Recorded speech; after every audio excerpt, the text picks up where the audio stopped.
want to say to Billie and Phineas that you have delivered the Barbie love bomb. You've saved the movies last summer, all of our jobs. You've delivered joy to countless generations and genders of people. And you should surf that wave, kids,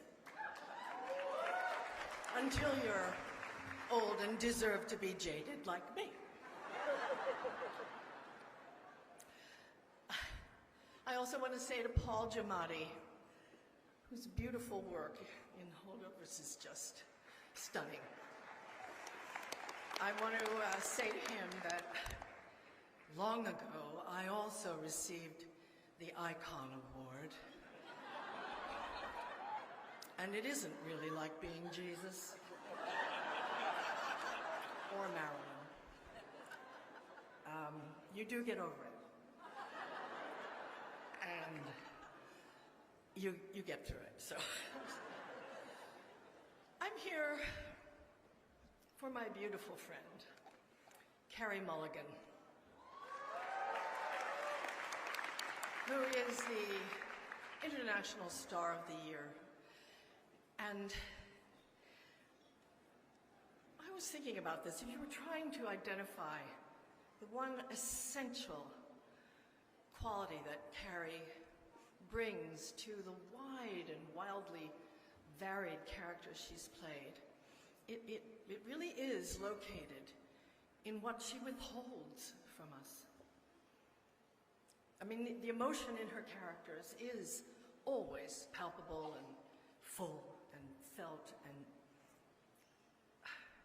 but it's often tucked away and maybe disguised or hidden, you know, in reserve. I'm thinking not only of her gorgeous work in Maestro, but also in A Promising Young Woman and She Said and The Dig and Mudbound and Suffragette. It's that emotion that's tamped down and it's underground. It's like the smaller tremors that we get here in California. Not really measurable, you know. Nothing shakes. But you're aware that the earth is roiling below, and when that fault cracks open, she could bring your house down. That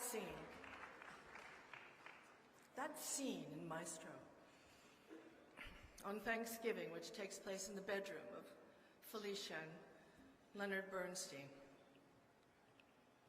It's shot from way across the room. We hardly see their faces. Carey's in a window, backlit. It's hard to see her. But it shakes you with the power of that eruption. It's a seismic explosion of feeling.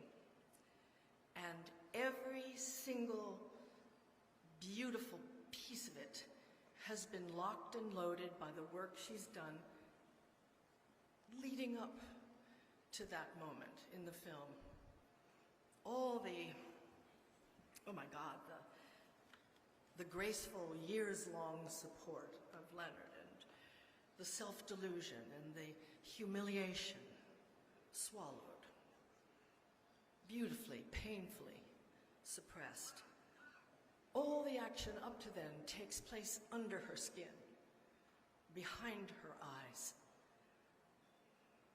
She's bound by her beautiful reserve until the earth quakes. This astounding sequence culminates in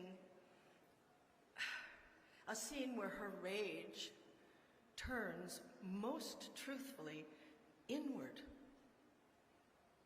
in a clear and hard-eyed, critical self-assessment.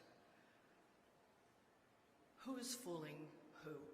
She asks her sister-in-law. Herself and us.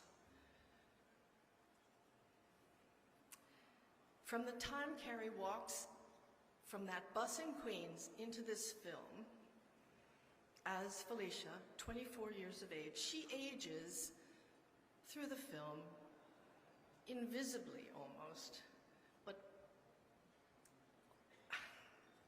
I don't know how she does it, but exactly to 56, she contracts cancer.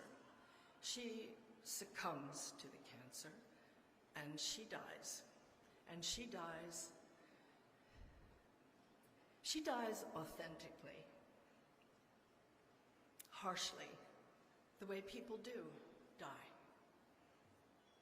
But the choices she made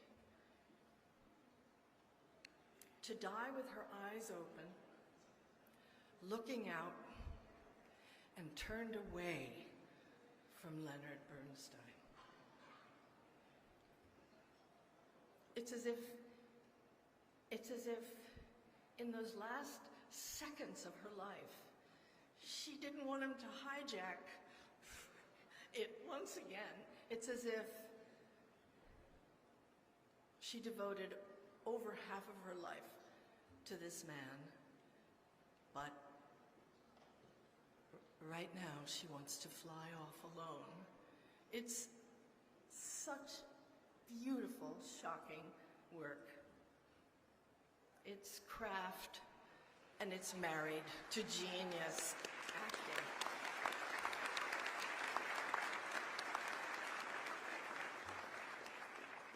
I always think, why is it the wordless moments in movies are often the ones that stick with us, that lodge most deeply in our hearts? For me, it's true. No offense, Josh Singer, who I'm sitting with, but or the screenwriters, but it is that. Here's a swift flyover, some clips of some of her work from the last 15 years. Please welcome the sublimely gifted Carey Mulligan, International Star of the Year.